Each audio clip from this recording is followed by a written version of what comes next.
Olá pessoal, sejam bem-vindos ao módulo 9, a lição número 2 do treinamento SQL Server para não DBAs do Learning 365. Nesse vídeo, a gente vai falar um pouquinho sobre operadores dentro do SQL Server. E aqui nesse requisito estamos falando aí sobre operadores do SQL Server Agent. Bom, pessoal, a gente está conectado aqui na instância de SQL Server.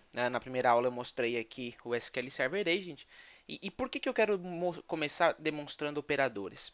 Eu poderia começar demonstrando jobs, por exemplo, mas eu acho que operadores ele é um passo muito importante para você ter uma configuração correta de um job dentro do banco de dados. Então a gente vai começar pelo operador para você entender o que ele significa e passar a utilizar dentro do seu ambiente, tá?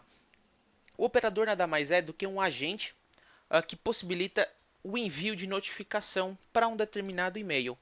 Então pensa no operador como um usuáriozinho de e-mail que aonde quando aconteça uma determinada ação lá no SQL Server Agent, ele possa enviar um e-mail para esse operador que você atribuir nas configurações.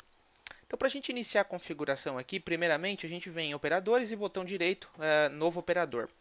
E você vê que a interface para ele fazer isso aqui é muito simples. Primeiro eu tenho que dar um nome para esse operador, então eu poderia colocar aqui algo como DBA, e aí a gente poderia aqui colocar mais alguma descrição. O e-mail, tá? Então eu vou colocar aqui, ó, marcos.fresse@learning365.com.br.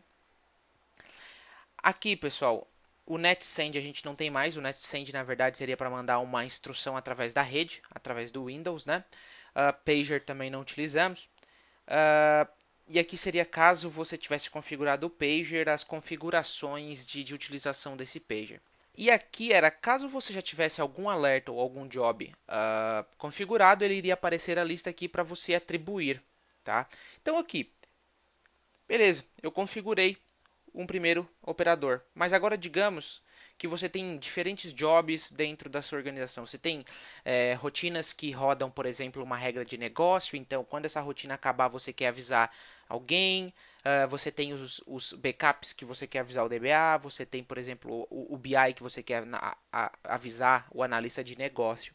Então, para cada um deles, você pode criar um operador diferente. Aqui é o que você bem entender, né? Então, por exemplo, eu posso colocar aqui criar um novo backup operator, por exemplo.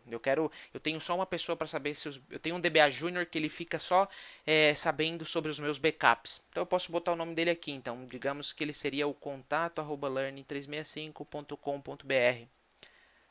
E aqui ele está. O interessante disso é que eu consigo configurar as rotinas que eu tenho para enviar notificações para um ou outro operador. Na próxima aula, e é importante essa conexão, porque na próxima aula eu vou mostrar para vocês como que eu utilizo ele no job e na sequência ainda vou explicar como que a gente vai utilizar ele dentro dos alertas. E assim termina a segunda videoaula do nono módulo do treinamento SQL Server para não DBAs do Learning 365. Obrigado e até a próxima.